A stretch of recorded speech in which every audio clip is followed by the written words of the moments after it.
एक और शर्मनाक वाकया पेश आया है। एक मुस्लिम बुजुर्ग और एक खातून का कत्ल कर दिया है यूपी के अंदर एक मॉब ने।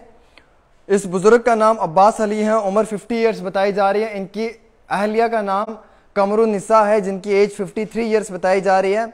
और ये यूपी के अंदर इनके ऊपर एक जानलेवा हमला हुआ है, एक बहुत बड़ा अटैक किया गया है कुछ लोगों ने, कुछ गुंडों ने, और जो कि दूसरी कम्युनिटी के हैं, और जिन्होंने इस अटैक के अंदर इन लोगों की जान ले ली है।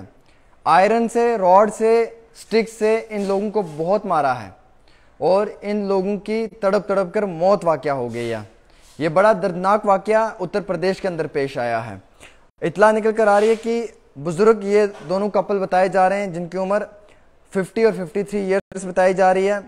और मैं ये बताना चाहूँगा कि ये मामला तब पेश आया, इनका बेटा है जिसका नाम शौकत है, उसने एक हिंदू कम्युनिटी की लड़की के साथ जो है वो निकाह किया है। ये इतला निकल कर आ रही है।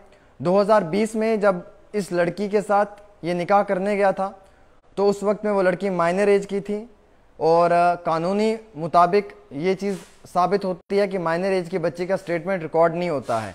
तो शौकत को उस वक्त में जेल भेज दिया। लेकिन जब अब शौकत जेल से वापस निकल कर आया है तो उनकी जो बीवी है, जो हिंदू धर्म से थी लेकिन जो कन्वर्ट होकर मुस्लिम बन गई थी, जिसका नाम रूबी था, उसने आज भी शौकत के हक में स्टेटमेंट दिया है। वो चाहती है कि वो शौकत के साथ रहे। अब जो लड़की के फैमिली वाले हैं, जो उनके अफराद खाना हैं, उन्हें ये चीज़ पसंद नहीं थी। अब शौकत पे तो वो हमला कर नहीं पाए, लेकिन उसकी इव्ज़ में उसके माँ और बाप का कत्ल कर दिया। यानी कि जो शौकत के बुजुर्ग बाप हैं अब्बास अली, और उनकी जो माँ हैं कमरुन्निसा, जिनकी उम्र 53 ईयर्स है, उनका कत्ल किया गया है। और ये कत्ल आयरन रॉड से, स्टिक्स से किया है। और ये जिन लोगों ने कत्ल किया है वो दूसरे समुदाय के लोग हैं, दूसरी कम्युनिटी के हैं। इसमें 3 अक्यूज्ड को गिरफ्तार किया है और अभी फ़िलहाल के तौर के ऊपर सर्च अभियान जो है वो जारी है इस चीज़ को लेकर कि कितने और लोग इसमें मुलव्वस हैं जिन लोगों ने यह हमला किया है। हालांकि ये भी मालूम चल रहा है कि 2 और लोग हैं जो अभी फ़रार हैं, लेकिन पुलिस उन्हें गिरफ्तार करने की पूरी कोशिश कर रही है। हमारे पास ये इतला निकल कर आई है कि जो इनकी बेटी है, उसका नाम रूबी है, 2020 में ये निकाह किया गया था और उस वक्त में वो माइनर एज की थी। तो इस वजह से रूबी को उसकी फैमिली के हवाले कर दिया था और शौकत को जेल में भेज दिया था।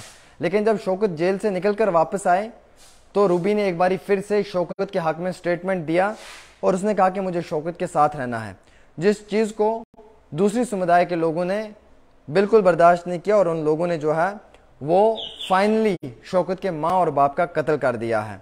अब शौकत जो है वो तो इस वक्त ये भी बताया जा रहा है कि वो फरार है, और कुछ ये भी कहते हैं कि वो वापस फिर से जेल भेज दिया है। लेकिन सवाल तो ये है कि अगर इस तरीके का वायलेंस हुआ तो हुआ किस बुनियाद के ऊपर?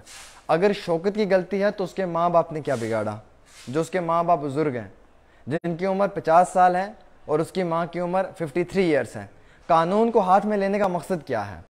अगर शौकत का कसूर है तो उसे जेल भेज दिया जाए, उस पर कार्रवाई होनी चाहिए। लेकिन उसके माँ और बाप ने क्या बिगाड़ा? बुजुर्गों ने उनका कत्ल क्यों किया गया? जो ये गुंडे हैं, इन गुंडों ने, और जिस तरीके से रॉड्स का इस्तेमाल किया, स्टिक्स का इस्तेमाल किया, मार पिटाई की और बुजुर्गों की, और बाद में वो जख्मों की ताब न लाते हुए दम तोड़ बैठे। और बड़ा शर्मनाक और बड़ा दर्दनाक वाक़या है नाज़रीन किराम कि किस तरीके से आज जो है वो शरेआम कत्ल किए जा रहे हैं। यूपी के अंदर इससे पहले इमाम का कत्ल हुआ, इमाम साद जिनकी उम्र 19 साल है, जो नींद में सोए हुए थे, जिनके ऊपर एक हमला हुआ, उन्हें शहीद कर दिया। ट्रेन में एक हादसा होता है जिसमें कई सारे मुसलमानों को मार दिया जाता है।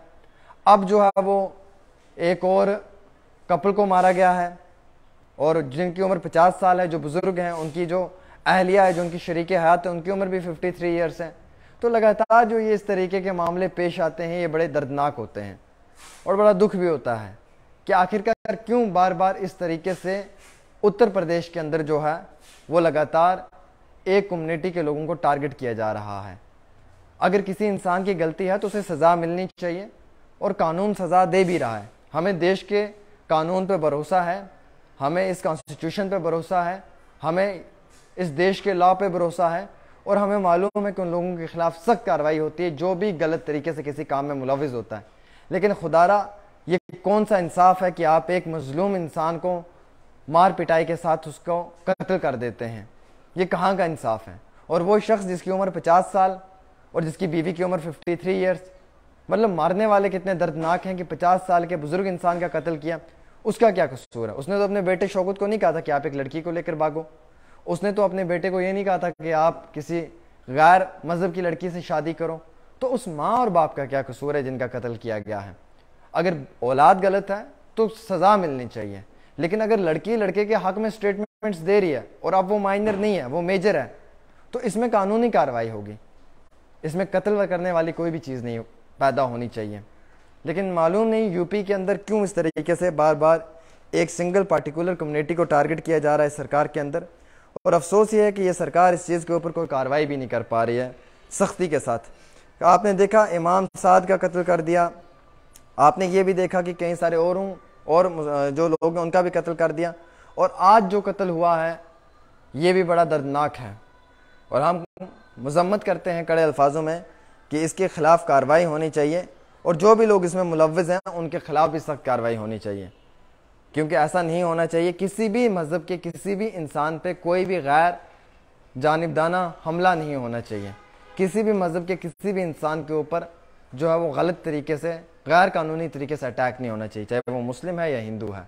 कानून सबसे बड़ा है, कानून पे छोड़ दें और कानून खुद फैसला करेगा।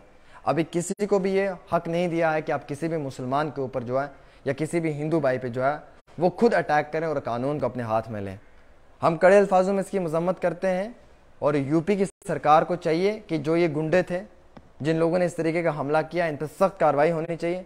फिलहाल के तौर के ऊपर 3 एक्यूज्ड को अरेस्ट किया है, 2 बाकी हैं जो अभी फरार हैं। उम्मीद रखते हैं उनको भी बहुत जल्दी गिरफ्तार कर लेंगे और इस मामले में बड़े बेहतरीन तरीके से छानबीन भी होगी। फिलहाल खास रिपोर्ट आमिर सुहेल के साथ।